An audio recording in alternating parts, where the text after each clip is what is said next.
Sharetweetgluetsaptigredatestumblebin Mail Clifford Johnston Company look at several recent reports in the press which highlight a new Brexit effect job adverts that specify British workers only or directly exclude non-British applicants from the European Union (EU). Some of the evidence is anecdotal, but The 3 Million, an EU Citizens Campaign group, has gathered a dossier of examples. The organization has taken its concerns to the Government Equality Office (GO), which is now looking into the matter. Journalists from The Guardian newspaper contacted several of the businesses and organizations that had placed the adverts. Most attempted to dismiss concerns by arguing that the wording was in error or that the advert was an old one. Nevertheless, with further examples being brought to the attention of The 3 Million on an almost daily basis, it is clear that this problem is persisting.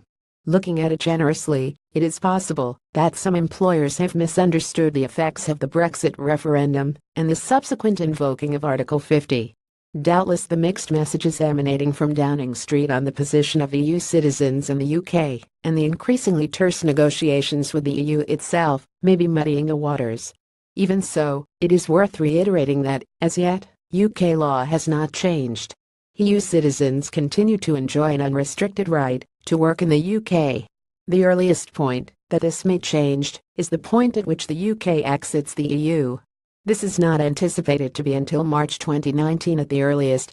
HR departments and individuals tasked with recruitment must remember that unlawful discrimination in employment remains unlawful in the UK under the Equality Act 2010.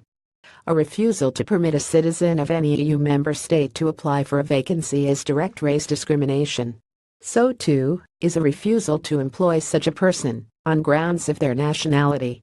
Moreover, as this is direct discrimination, it is not possible for an employer to justify any discriminatory treatment. The repercussions for breaches of the Equality Act 2010 can be severe.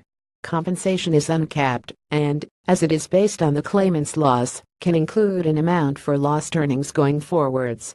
This exercise involves an element of speculation on the tribunal's part, looking at questions such as how long an individual might have worked for that particular employer.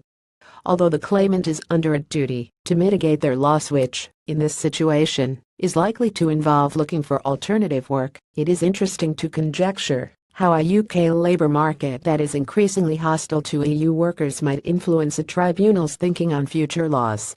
Many EU citizens are long-standing UK residents, and it may be too simplistic to assume that someone who was denied employment as a result of their nationality would return to their home member state in the event of being unable to find work in the UK. Statistics from the Office of National Statistics make it clear that net migration from the EU has hit a 3-year low.